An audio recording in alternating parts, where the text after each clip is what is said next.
You are listening to the Southwestern American Choral Directors Association Connections podcast, where we will interview choral directors, leaders, and movers and shakers within our region. I'm your host, Dr. Jeff Wall. We hope you enjoy these conversations. Please like and subscribe this YouTube channel for future content. Okay, hi everybody. I'm here with Karsten Longhurst. I'm really grateful for your time today, Karsten. I know you just came off of a rehearsal. So maybe you can first just tell anybody that might be listening a little bit about yourself and how you came to be where you are today and doing the work that you're doing. Super. Hi, Jeff. Great to be with you today. And yeah, we had a great rehearsal tonight.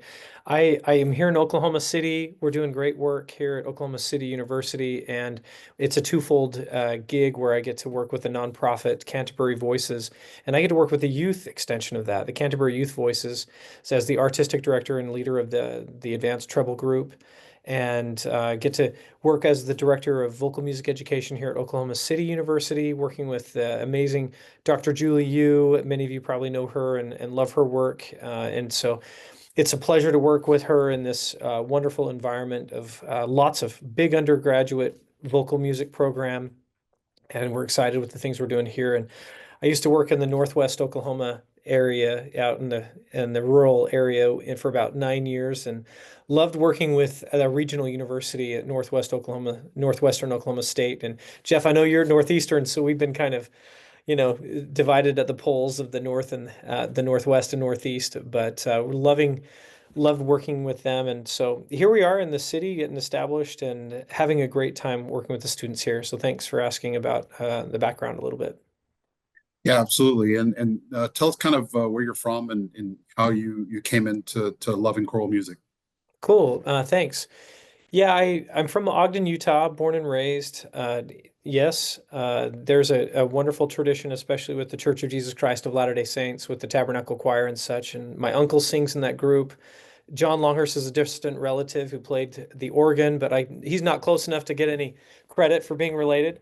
But singing is a big tradition of my family. They're from Southern Idaho, but I went to Weber State University for an undergraduate degree, loved working with Dr. Mark Henderson, who just retired, and then taught at the Ogden High School right there and then a little bit of middle school for 6 years while finishing a master's degree at the University of Utah under the tutelage of the amazing Dr. Brady Allred, and then branched out, left to go to LA to study some doctoral work with Joe Michael Scheibe and Christian Grosses and Donald Brinegar and at USC, and took choral arranging with Morton Lordson. And it was an amazing experience of 3 years, and moved from LA to the rural part of Oklahoma with my family. And it's a cool adventure. I really look back and am grateful for all the wonderful musical experiences that have been mine and that have been provided for me by my mentors. And ACD is a cool organization where we tend to really focus on fostering those relationships. So it's exciting to be a part of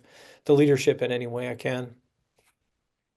Yeah, absolutely. I think we're maybe a year apart coming to Oklahoma, but I've always valued your friendship, and it's been cool hanging out with you a little bit in Oklahoma, and celebrating and commiserating and all the things. So okay, so maybe for the folks that would listen to this, tell us what your role is with SWACDA and what you'll be doing for us. Yes, I've been asked to help with the interest sessions. I did that last time at the regional event and really enjoyed the interaction I was able to have with those who were presenting. The regional conference is really an amazing opportunity to, to really help gather those presentations, proposals, and then organize our R&R chairs and experts to review those proposals. And I really have helped on the back end to kind of coordinate that. And then when it comes into play at the conference, make sure that everything happens without a hitch.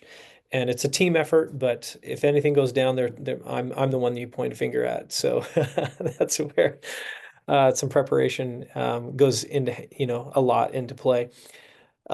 We have the interest session application uploads. Just want to remind everybody, April 15th is our deadline, and that's Central Standard Time, 11:59. So friends, if you're thinking about submitting, don't wait till the last minute and think that we're on another region time frame. We're at Central Standard Time.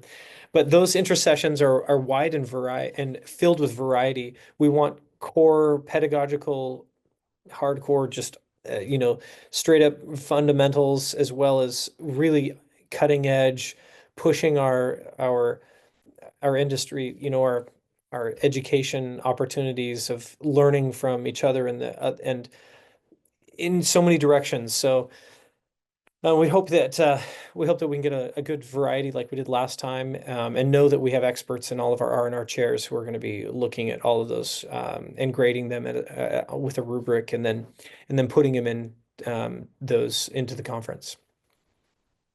Yeah, that's great. And I've done the intercession chair position back in Little Rock several years ago, and I know how hard that is. Just running back and forth at the actual conference, but even beforehand, you're doing a lot of that behind the scenes work, and you'll be helping with the team to schedule things in rooms and making sure that presenters have all the needs that they have requested and all of those things. So we're really appreciative of you in that role, and we know you do a great job for that. So we know that time is short. The time of this recording is nearly 8 p.m. Central Standard Time on April the 8th. So we're going to get this edited and out so that people can be reminded to submit their stuff before that April 15th deadline. So where can folks access the portal to apply?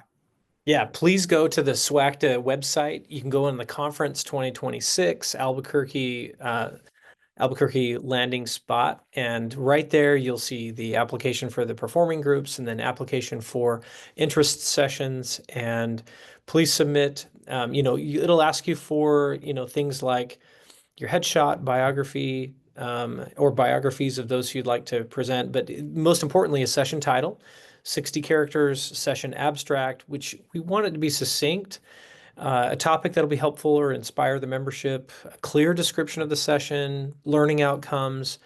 And really, the more clear and succinct it is, the more likelihood we have a better idea what's going to happen. And it's better we have a better likelihood of having a strong confidence that'll be a good session. You have to indicate what things you'll need. If you need a demonstration choir, you'll have to provide that, or provide the coordination behind if you have someone else who's there to perform. But it's I love it. I love looking at all the submissions, because I think you typically garner 150 to 200, and we have to whittle it all the way down to like 30 or something crazy like that. So the more succinct, but to the point, and how you feel like those outcomes can be reached, and you can elucidate that, it can be really inspiring in just a short amount of words. So hopefully that helps. If you're having an idea to bring it to the membership, please know that I think our membership gets a little bit of hesitation when we do these application processes, because we think that everybody else is going to be the expert. I'm sure that everybody is doing great work in their own sphere, and there are things that you've been figuring out on your own and with your own research that the rest of us could benefit from. So think about the niche and how you could help us, and throw it out there. Let's see if we can get you up on as a session presenter. Yeah, and we have great experts in our field, in our region, that we would welcome to see their intercession proposals. But we welcome those from outside the region as well. Absolutely. And I think everybody's looking for that wide variety of topics. But if there's a way to tie it back to the conference theme of New Horizons, all the better. That's great too. Can you've explained a little bit about this already, but is there anything more you want to say about the adjudication process? Yeah, that typically an interest session will fall under more than one R&R chair, and so both those R&R chairs will be typically assigned to that, and we'll also ask maybe a couple other experts who are in the field of choral music and are kind of tried and true, to join us if we have a lot of interest sessions to grade, if you will, according to the rubric. And we look at the New Horizons topic, and then how helpful they think that would round out our conference. And I don't know if there's anything else to say other than, if you got a good idea, throw it out there because I'm sure if it's solidly proposed, it may have a really good chance to stick. Yeah, absolutely. And I think we should just make sure to highlight that everybody involved in the interest session, whether it be co-presenters or a panel or whatever, will all have to register for the conference Yeah. and will have to be a part of that interest session proposal application. And be an ACDA member. Don't let it lapse. ACDA member, You don't want you don't want Kathy Batt running after you. Oh, that's right. Yeah, she will come after you and in all the best ways and make sure that And she's amazing. We yeah. love her and her support. She keeps us honest. That's right. That's right. Okay. Well, that's a great little intro into the process, and hopefully stokes the fire for some folks to get their session materials together to submit for presentation. About you individually, Karsten, where can people go to contact you if they have questions? Sure.